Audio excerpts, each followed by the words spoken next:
हम लड़ते रहे, कभी हारे नहीं।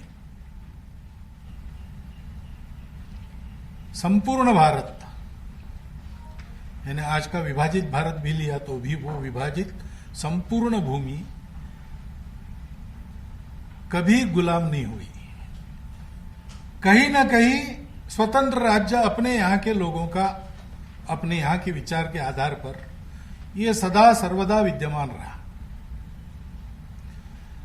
और कोई आक्रामक इस नाते से भारत के सीमा के अंदर पहला कदम जब रखता है, तब से वो कदम वहां से उखाड़ने का प्रयास भी अपने यहां उसी दिन से शुरू हुआ। ये अपना इतिहास है। पूरे भारत को जब हम देखेंगे और पूरे भारत के इतिहास को जब जानेंगे तो हमको ये एक सत्य ध्यान में आता है। लेकिन ये जो तेजस्विता थी, ये जो स्वाभिमान था, उसमें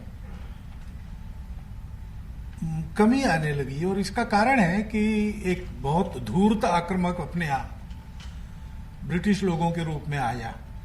उसने जब ये देखा कि स्थिरपद हमारा राज्य जितना है उतना है, यहाँ के राजाओं से भी हमारे अच्छे संबंध है, जिनको जीता उनको भी बहुत कुछ देकर हमने खुशहाल रखा है, और फिर भी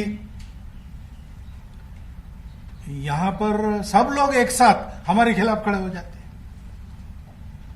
इतनी जातियां, इतनी भाषाएं, आपस के संबंध बहुत रोज के बर्ताव में अच्छे ही होंगे ऐसा भी नहीं, फिर भी सब एक साथ हमारे खिलाफ खड़ा होते। जहां हमारा शासन है वहां हमारा कलेक्टर पालकी में तो जाता है, लेकिन उसके पीछे पीछे चलने वाला यहाँ का देसी चपरासी उसकी आज्ञा नहीं सुनता है, वो और किसी की आज्ञा सुन के चलता है।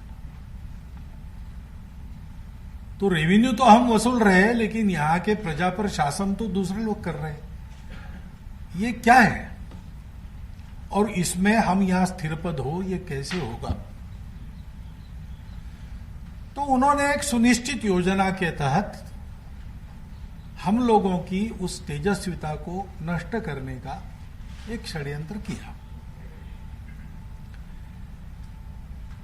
और स्वाभिमान नष्ट करना है तो स्व को भूल जाए तो स्वाभिमान नष्ट होगा। तो हमारे स्व को याद दिलाने वाली सारी बातें हम भूल जाए, उन बातों को स्मरण करने की हमारी व्यवस्थाएं टूट जाए, उन व्यवस्थाओं को चलाने का हमारा सामर्थ्य चला जाए, ये सारी बातें उन्होंने की। हमारी अर्थव्यवस्था को उन्होंने नष्ट कर दिया, हमारी शिक्षा व्यवस्था को उन्होंने नष्ट कर दिया। पैसे दे देकर विदेशी और कुछ दुर्भाग्य से कुछ स्वदेशी विद्वानों से भी अपने अनुकूल मनगढ़ंत ग्रंथ लिखवाए। अब स्वतंत्र होने के बाद हमारा एक कर्तव्य था कि हमको स्वतंत्र होना है तो उस स्व की ओर हम लौटे, लेकिन बातें धीरे धीरे चल रही है। और अब 75 साल अमृत महोत्सव हम मनाएंगे स्वातंत्र का, तो मुझे लगता है कि बिल्कुल उसके प्रारंभिक दिनों में, यानी 15 से शुरू होगा, तो आज की 10 है 5 दिन पहले ये पुस्तक आती है, ये एक शुभ संकेत है। संयोग से ये आया।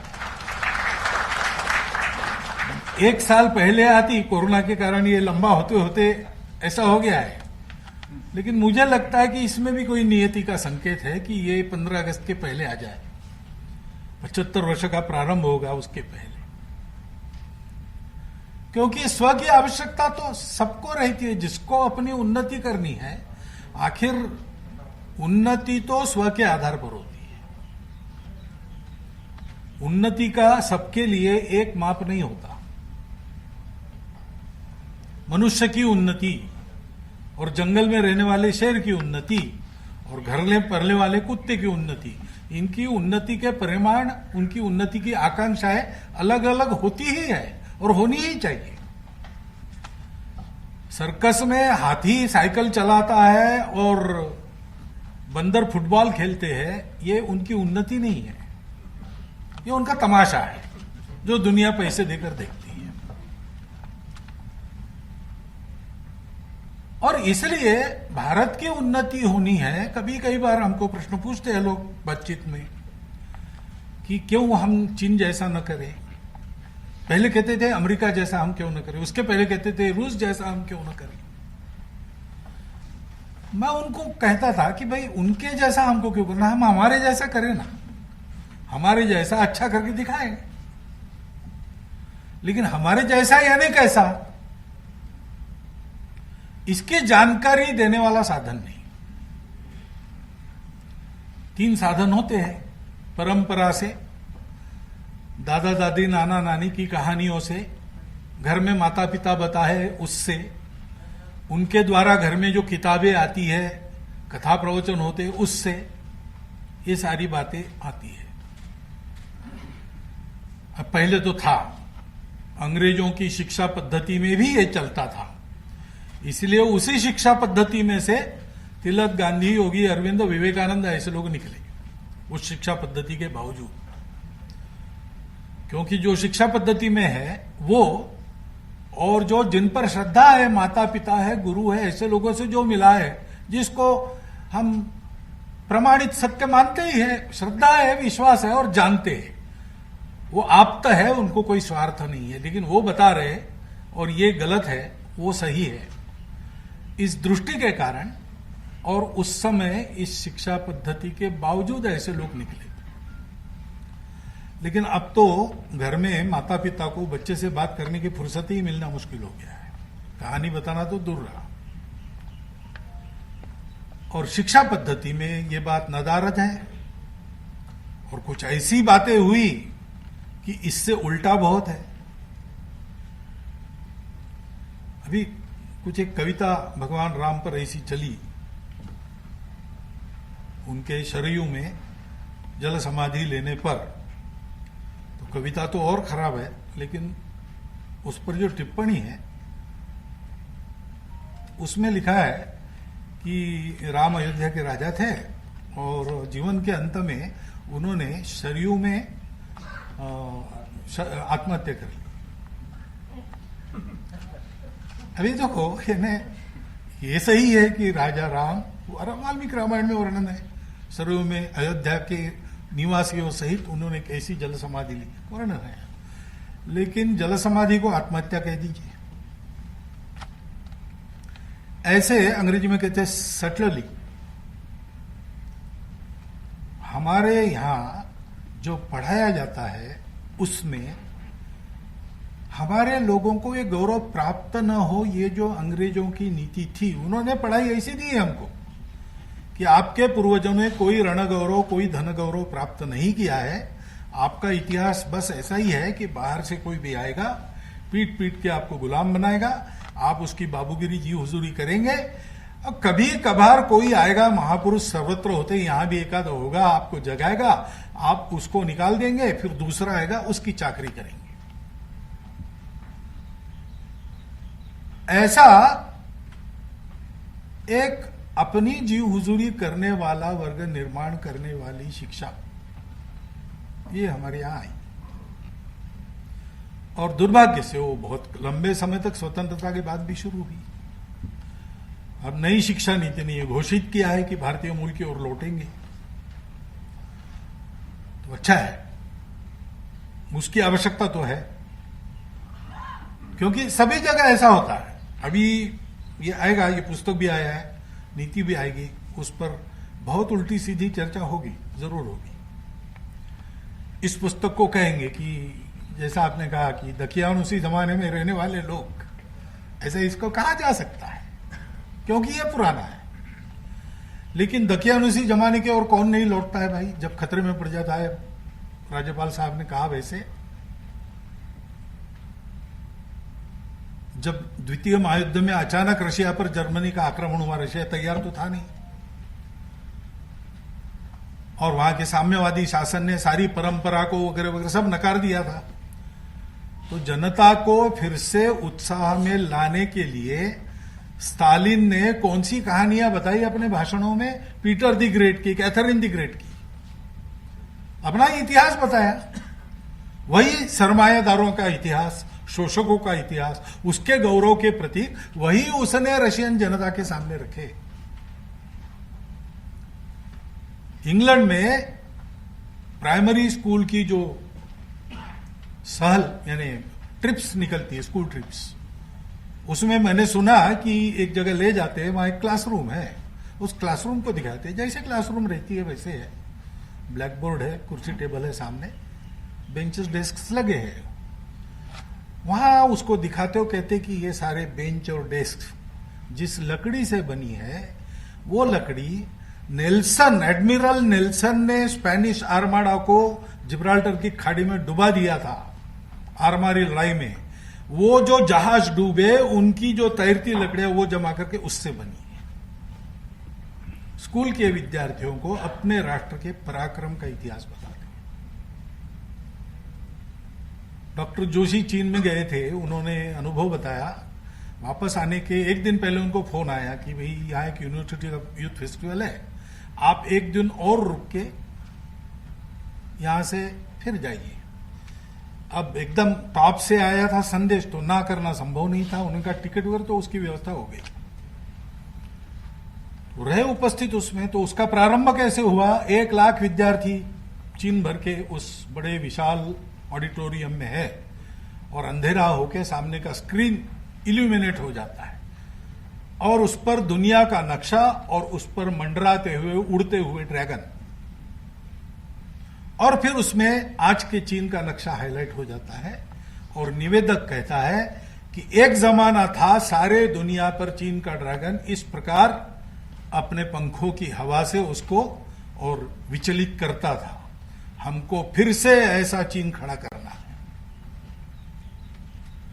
आखिर किसी को गौरव अगर देना है तो स्व गौरव के सिवाय दूसरा गौरव नहीं हो सकता।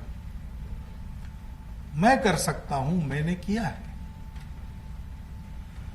और इसलिए यह शिक्षा आवश्यक है। और यह शिक्षा अभी पूर्णतः उसका ज्ञान लुप्त नहीं हुआ, बहुत लोग हैं बता सकने वाले, परंतु जिस मात्रा में इस शिक्षा का प्रसार आज भारत में आवश्यक है, घर घर में, तो सुशिक्षित लोगों में तो इसका ज्ञान बहुत कम हो गया है, क्योंकि वो सुशिक्षित हो गए।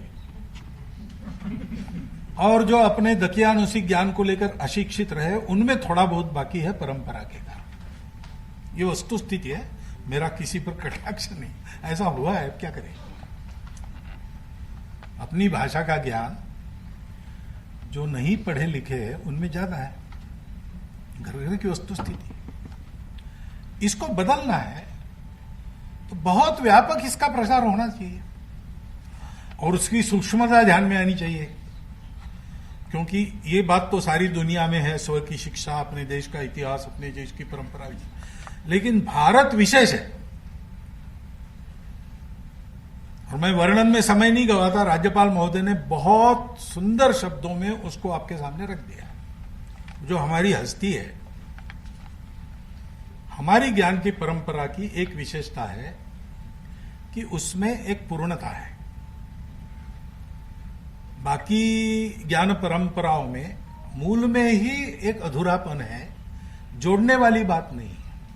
शरीर, मन, बुद्धि, अभी वहां तक जा रहे। पहले तो मन नाम की चीज है ही नहीं, ऐसे विज्ञान मानता था। आजकल थोड़ा मन को लेकर कुछ चल रहा है। हो सकता है कि मन हो, दुनिया के आधे शरीर विज्ञानी इसको मानते हैं, आधे अभी भी नहीं मानते, डिबेट चल रहा। ऐसी कई बातों में आगे बढ़ने के बाद भी, पूरा होने के बाद भी, शरीर, मन और बुद्धि ये अलग अलग है। इनको जोड़ने वाला क्या है जो एक साथ रहते हैं? जब ये एकदम अलग अलग चलने लगते हैं तब तो आदमी पागल हो जाता है। शरीर की आवश्यकता मन नहीं समझता और मन के भाव को बुद्धि रोक नहीं सकती, तब तो आदमी विक्षिप्त हो जाता है। तो एक साथ चलते क्यों है? ये बैलेंस कैसे आता है? तीनों की अपनी खींचातानी में। एक व्यक्ति का भला करने जाए तो समाज में शोषण होता है, उसको ठीक करने के लिए समाज के हित को सर्वोपरि माना जाए तो व्यक्ति के स्वतंत्रता की हानि होती है। डॉक्टर अंबेडकर साहब ने कहा स्वातंत्र्य और समता एक साथ कैसे आती है दुनिया को मालूम नहीं है। उसका आधार बंधुता है, और वो बंधुता मैंने तथागत बुद्ध के विचार से ली है, फ्रांसीसी राज्य क्रांति से नहीं, ऐसा वो कहते हैं। क्योंकि बंधुता फ्रांसीसी राज्य क्रांति ने कहा, लेकिन हम कहा है भाई बंधु, बेकार की बात कर रहे हैं आप भोजन करेंगे आपका पेट भरेगा, मेरा थोड़ी भरता है। आप कोई सुंदर गाना सुनेंगे आपका मन भरेगा, मेरा थोड़ी भरता है। ये नित्य का अनुभव है। कैसे आप कहते हो कि हमारी बंधुता है? क्या कनेक्ट, क्या है हमारा रिश्ता, क्या है? वो समाज, सृष्टि और व्यक्ति, इनको जोड़ने वाला क्या है? सबको खाना है, सबको उसके लिए कमाना है, लेकिन सबका खाना होने के बाद भी सबका पेट भरे, अपना अपना खाना होने के बाद भी सबका पेट भरे। इसलिए इसको, क्योंकि आदमी के लालच की कोई सीमा नहीं, तो आदमी अपनी लालच को रोके और सबको साथ खाने दे। ये करने वाला क्या है? अर्थ काम पर नियंत्रण किसका है, क्यों है? इसका उत्तर देने वाली एक ही बात है, और उस बात को हमारे ऋषि मुनियों ने साक्षात किया। उसके आधार पर उन्होंने इसको सारी दुनिया को देने के लिए हमारे राष्ट्र की उत्पत्ति की। ऐसा आपने यहां है, भद्रमिच्छन्त ऋषय स्वर्विदा तपो दीक्षाम उपसे दुरग्रे ततो राष्ट्रम बलम ओजश्च जातम। दुनिया के कल्याण की कामना करने वाले ऋषि मुनियों ने दुर्धर तप करने के बाद अपने राष्ट्रत्व को, बल को, ओज को हम लोग प्राप्त हुए, वो हमको मिला। तो सारी दुनिया को समय समय पर ये जोड़ने वाली चीज देने के लिए भारत का जन्म है। भारत का अपना जीवन, ज्ञान परंपरा, ज्ञान दिया कैसे जाता है? ज्ञान वर्तन से दिया जाता है। ज्ञान हमारे यहां अनुभव से दिया जाता है। मुझे ज्ञान हुआ यानी मैंने पढ़ा या मैंने सुना, ऐसा नहीं है। मैंने केवल देखा, ऐसा भी नहीं है। ये मुझे प्रतीति मिल गई, तब मुझे ज्ञान हुआ। वो प्रतीति दुनिया को अपने उदाहरण से देने के लिए भारत के अस्तित्व का प्रयोजन है। और इसलिए, क्योंकि जब तक मानवता है, मानव जाति है, ये अस्तित्व बना रहेगा। भारत का अस्तित्व इसीलिए चिरंतन अस्तित्व है। और उस एक जोड़ने वाले तत्व के कारण सारा देखना बदल गया। और इसीलिए हमारे यहां उसको जानने की जो बात है, उसको कहा है ज्ञान। उसको छोड़ के मन, शरीर, बुद्धि, आत्मा, अर्थ, काम, इनको, ये सारा जो ज्ञान है, उसको हमारे यहां विज्ञान कहा गया। विद्या वो है जो आत्मा को जानती है। जो अनात्मा को जानना है वो अविद्या है। आत्मा चूंकि सर्वत्र है, अविद्या को हमारे यहां त्याज्य नहीं माना गया। हम लोग कभी एक्सट्रीमिस्ट हुए नहीं, उसका कारण यही है। स्पिरिचुअलिटी उधर भी है, बाहर भी है, लेकिन वो कहती है कि मटेरियलिस्टिक जीवन और स्पिरिचुअलिटी साथ नहीं चल सकती। यानी आपको लक्ष्मी चाहिए, सरस्वती नहीं मिलेगी, सरस्वती चाहिए, लक्ष्मी नहीं मिलेगी। लेकिन हमारे यहां नहीं है। हम लक्ष्मी की प्रार्थना श्री सूक्त में करते हैं तो उसमें मन की अमीरी से लेकर बुद्धि वगैरह सब कुछ वो लक्ष्मी जी है। क्योंकि हमने ये कहा कि भाई अविद्या मृत्युम तीर्थवा विद्या मृतम अश्नुते। और इसलिए हमारे इतिहास में रण गौरव, धन गौरव नहीं है, यह बात गलत है। उस आत्मा के भान को साथ में लेकर, हाथ में लेकर हम बाहर गए। हमको रण करने की जरूरत ही नहीं पड़ी, हमने लोगों के दिल जीत लिए। हमको देश जीतने की जरूरत नहीं पड़ी। हमको किसी के रीति रिवाज, उसके रिलीजन आदि को बदलने की जरूरत नहीं पड़ी। ना आगे पड़ेगी, ना आज है। क्योंकि हमारे पास ही एक सत्य है, अस्तित्व की एकता का सत्य। उसके आधार पर हम अपनी आत्मिक साधना के साथ साथ अपने जागतिक पराक्रम को भी उसी के साथ चलाते हैं। इसलिए हम कभी एक्सट्रीम, तथागत ने धम्म को मध्यम मार्ग कहा है। और हमारे ज्ञान को, भारत को समझना है तो भारत की आंखों से भारत को समझना पड़ेगा। दुर्भाग्य से आज भारत का अध्ययन करने के लिए जाते हैं तो भी विदेशों को ही पढ़ना पड़ता है। एक तो संस्कृत का ज्ञान नहीं, तो अंग्रेजी में क्या लिखा है, धर्म को जानना है तो अंग्रेजी में क्या है, रिलीजन, रिलीजन यानी धर्म, फिर गड़बड़ हो जाती है। बताना पड़ता है कि धर्म का वो अर्थ नहीं है, लेकिन आप वही शब्द समझेंगे इसलिए उसका उपयोग कर रहा हूं, ऐसा उनको बताना पड़ा। ये सब जो है बातें, उसको हटा के बहुत व्यापक मात्रा में इस ज्ञान को देने की आवश्यकता है। जिनको देना है उनके लिए पुस्तक है। से भारत के पूर्व गौरव को बताने वाली और भी पुस्तकें हैं, मैंने स्वयं पढ़ी है, आपने भी पढ़ी होगी।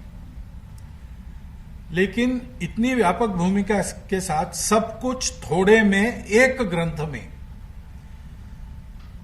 ये मैंने इसको पहली बार देखा है।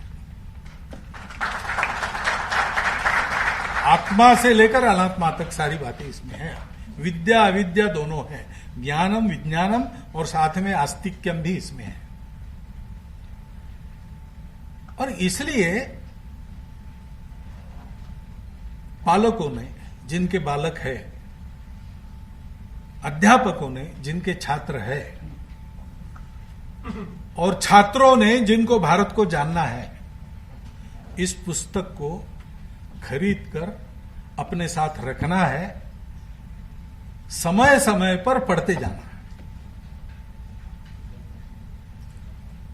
मैं तो कहता हूं कि ये पुस्तक ऐसी है कि इसके एक एक चैप्टर के 10-10 भाग होकर उस पर अनेक शोध प्रबंध हो सकते हैं। इतने मूल सूत्र इसमें है। इसलिए ये बहुत उचित समय पर एक अत्यंत व्यापक विषय वस्तु को गागर में सागर ऐसा कहते हैं, वैसे बांधने वाली एक पुस्तक अपने हाथ में आई है। बहुत अच्छी पुस्तक है, इसका बहुत व्यापक प्रसार होना चाहिए। और एनबीटी ने प्रकाशित की है तो यह भी हो सकता है कि हर भारतीय भाषा में इसका भाषांतर हो। हमारे वाचनालयों में, विद्यालयों में, विद्यापीठ में, महाविद्यालयों में इसकी प्रति हो, और साथ साथ घर में भी इसकी प्रति हो। क्योंकि शिक्षा की जगह जैसे विद्यालय, विद्यापीठ, महाविद्यालय है, वैसे घर भी शिक्षा की जगह है। और समाज में कुछ भी जो अच्छा करना चाहते हैं उनके पास भी ये पुस्तक हो, क्योंकि शिक्षा की तीसरी जगह, तीसरा शिक्षा का उगम, उत्स समाज के वो लोग हैं जो समाज में सक्रिय है, जिनको समाज के महाजन कहा जाता है। अन्य अन्य कारणों से महाजन है, संपन्न है इसलिए महाजन है, चुन के आए इसलिए महाजन है, प्रशासक है इसलिए महाजन है, विद्वान है इसलिए महाजन है। हर 2500 घरों में एक महाजन होता है जो वहां के जीवन को दिग्दर्शित करता है, लोगों की उस पर श्रद्धा है, वो लोगों का आप्त है। ऐसे सब लोगों ने इसको पढ़ना चाहिए, आवश्यकता है। जिनके भाषण होते हैं जो समाज में, उन्होंने पढ़ना ही चाहिए, क्योंकि भारत की भूमिका, उसको आप विश्वगुरु कहिए, महाशक्ति कहिए, कुछ भी कहिए, लेकिन ये सबका संतुलन साधने वाला, सबको मध्यम मार्ग पर रखने वाला, सब विविधताओं का स्वीकार सम्मान करते हुए सबको एक साथ फलने फुलाने वाला, एक सृष्टि के नाते सबका जीवन आगे ले जाने वाला, ये जो धर्म है, धारणा करने वाला, इस लोक में उस लोक में दोनों तरफ सुख देने वाला, सदा सर्वदा आनंदमय, ऐसा ये जो धर्म है वो सृष्टि को देने का काम भारत को करना है। उसके लिए अगर भारत को तैयार होना है तो जिनको तैयार करना है उन सबको, 5 लोगों को तैयार करने वाला छोटा शिक्षक हो, 2 बालकों को शिक्षा देने वाला पिता या वाली माता हो, या लाखों की सभाओं को संबंधित करने वाले नेता हो, सबको इसका ज्ञान होना आवश्यक है, क्योंकि इसके ज्ञान का कहीं ना कहीं सब में थोड़ा थोड़ा अभाव स्वाभाविक इसलिए है कि हम भी उसी शिक्षा से आए हैं। तो अंग्रेजी में कहते डीकोलोनाइजेशन, हमारे मन का भी पूरा डीकोलोनाइजेशन हुआ कि नहीं अभी नहीं बता सकते। जैसे वो बार बार डिसइंफेक्टेंट लगाओ, हाथ को डिसइंफेक्ट करो कोरोना के दिनों में, ऐसा है, वैसे परानुकरण की आंधी में बार बार अपने मन को इस प्रकार डिसइंफेक्ट करने के लिए ये पुस्तक हमेशा प्रत्येक के पास घर में रखना आवश्यक है। इस पुस्तक के आधार पर जानकारी का प्रचार प्रसार करना आवश्यक है। इस दृष्टि से हम सब लोग इसको सोचे, इतनी विनंती करता हूं, सबका अभिनंदन करता हूं और मेरे 4 शब्द समाप्त करता हूं।